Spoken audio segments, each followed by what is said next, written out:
rends grâce au Seigneur Jésus-Christ qui nous a commencé ce matin. Et personnellement, ça m'interpelle beaucoup. Alléluia. Amen. Et pendant que le pasteur prêchait, je posais la question à Dieu que, comme Jésus a donc été intégré, quelle a été sa récompense? Et maintenant, le Seigneur m'a envoyé dans Philippiens, que je l'ai dit. Il m'a donné 2 versets. D'abord, quand le Seigneur a été tenté, la Bible dit dans Matthieu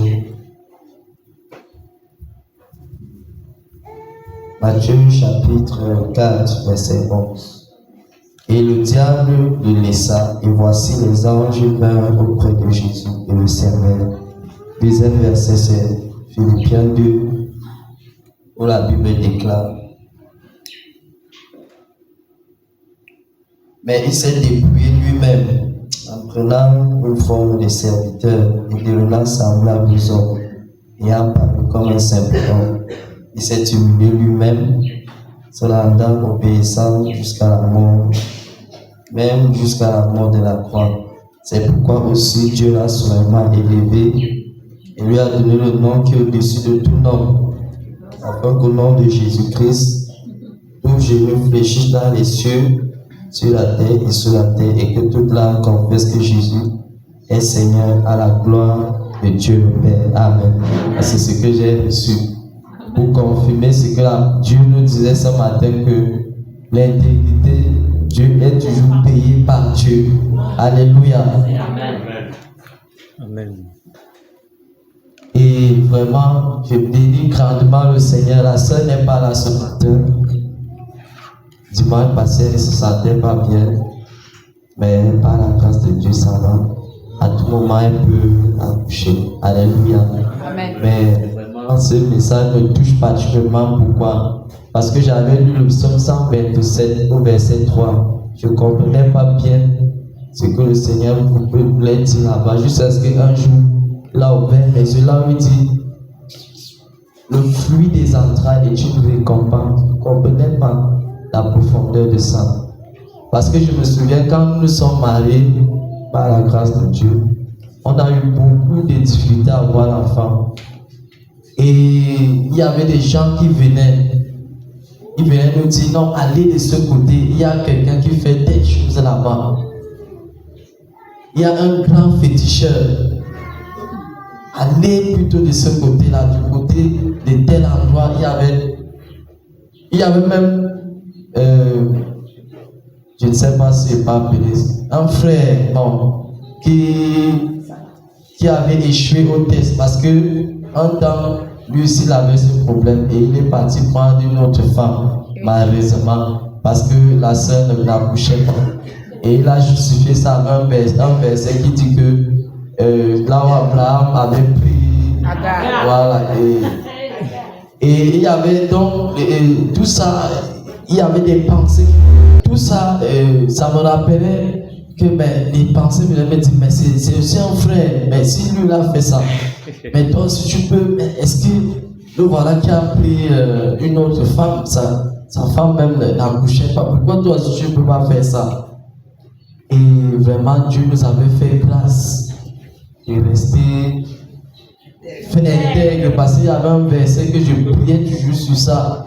Pourquoi c'est dans Genèse, dans Exode 26. Excusez-moi, dans Exode 26, je crois bien. Qui dit quoi? Il dit 6. Pardon. Je sais pas si c'est que Qui dit quoi? Voilà, Exode 23, Amen. Voilà, Dieu dit. Au verset 26, je m'appuie toujours sur l'un de ces versets pour prier Dieu pendant ces moments d'épreuve. Voilà, c'était vraiment une épreuve. Il est écrit: il n'y aura dans ton pays ni femme qui avorte, ni femme stérile.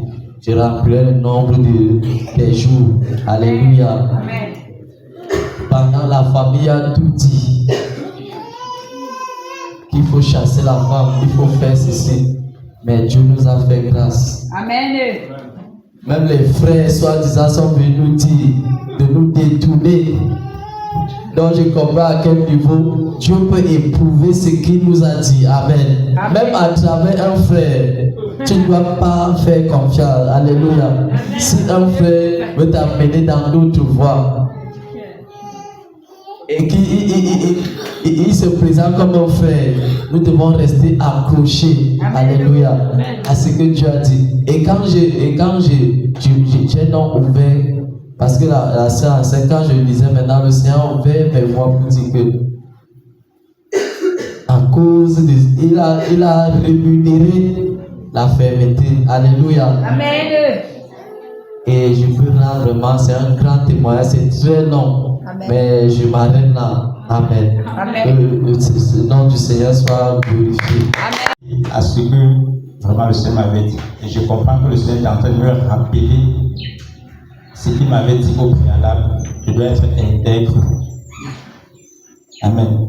Et en quelques minutes, je vais dire ce qu'il m'avait dit d'Ésaïe 41, à partir du verset 9. Toi que j'ai pris aux extrémités de la terre et que j'ai appelé d'une contrée lointaine, à qui j'ai dit, tu es mon serviteur, je te choisis et ne te rejette point. Ne crains rien, car je suis avec toi. Ne promène pas des regards inquiets, car je suis ton Dieu. Je te fortifie, je viens à ton secours. Je te soutiens de ma droite triomphante. Voici, ils seront confondus, ils seront couverts de honte, tous ceux qui sont hérités contre toi. Ils seront réduits à rien, ils périront, ceux qui discutent contre toi. Tu les chercheras et tu ne les trouveras plus. Ceux qui te suscitaient querelle, ils seront réduits à rien, réduits au néant, ceux qui te faisaient la guerre. Car je suis l'Éternel, ton Dieu, qui fortifie ta droite et qui te dit, ne crains rien, je viens à ton secours. Amen. Dans le message, l'homme de Dieu a parlé de toute l'intégrité est liée à ne pas regarder ni à gauche ni à droite. Amen. Donc vraiment, je viens bénir le Seigneur pour ce message qui me rappelle encore que je dois continuer à être intègre. Amen. Amen. Soyez béni. Amen. Vraiment, je ne sais pas ce qu'il dit. Tout ce qu'il dit, c'est que je suis content. Parce que pendant, quand on va lancer l'adoration, le Seigneur m'a montré sa présence. J'ai dit, en fait, quand je chantais, moi je chantais, même moi j'allais seulement merci pour ta présence, merci pour ta présence. Donc c'était un peu ça le chant qui passait. Et pendant l'adoration tout à l'heure, il a dit qu'il est venu, que comme tu m'as vu venir, il est venu pour 2 hommes. Il m'a spécifié 2 hommes. Et quand lui s'est levé, le Seigneur a dit que voilà 2 hommes. Donc, je suis tellement content que ça ne fait pas. J'ai dit que, hey Seigneur, comment tu me parles les choses, ça me plaît jusqu'à. Non, vraiment, c'est ça que je voulais confirmer que vraiment le Seigneur, cette parole était pour eux deux. Vraiment. Amen. Confirme seulement. Amen. Amen. Ah. Amen. Est-ce que je dois partir ou pas? J'étais en train de me signer, j'ai dit, hey, si je ne vais pas faire comment, je ne vais pas à l'hôpital. Parce que pour moi, l'église est sur l'hôpital. Quand tu parles que tu es sur l'hôpital, je suis venu. Et j'étais vraiment menacé, même pendant ce moment-là. Je somnolais même sérieusement. Mais l'idéal était que je sois là. Amen. Amen. Vraiment, l'idéal était que je sois là et je bénis le Seigneur parce que le Seigneur nous a révélé tout ce que Maman Adèle a dit ici. Et nous avons prié. Et il y a même un point que Maman je vais ajouter sous ton contrôle par rapport à ça. C'est que le Seigneur était en train de nous éclairer pour nous faire comprendre que le catholicisme, déjà on a suivi le témoignage, n'a jamais été une église. Et que dès le moment où tu te fais, entre guillemets, baptiser, c'est déjà un niveau de secte, tu es déjà impliqué dans la secte. Donc, baptême, c'est un niveau. La première, ce qu'ils appellent la première communion, c'est un niveau.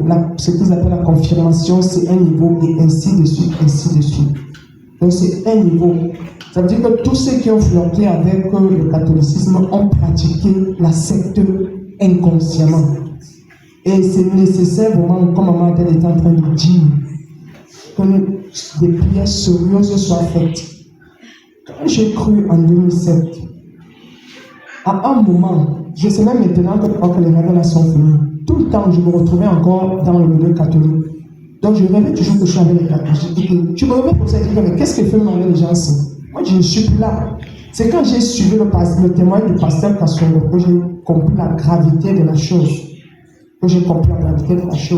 Quand on était enrôlé dans une chose, on était, tu es là, tu es quelque part, tu es sectaire. Et parce qu'il appelle le monde le pandémonium, il appelait encore ça par le monde Armstrong, quelque chose comme ça. Donc tu es représenté quelque part, parce qu'il dit que la chambre du baptême est là, c'est une chambre. La première communion, c'est une autre chambre. La confirmation, c'est une autre chambre. Donc, on peut dire que c'est de niveau en niveau. Or, c'était inconsciemment. Mais comme nous savons que le diable se joue effectivement de l'être humain que nous sommes, et il aime le fait que l'homme ne sache pas, que l'homme soit ignorant. Parce que c'est avec l'ignorance que le diable œuvre abondamment dans la vie des gens.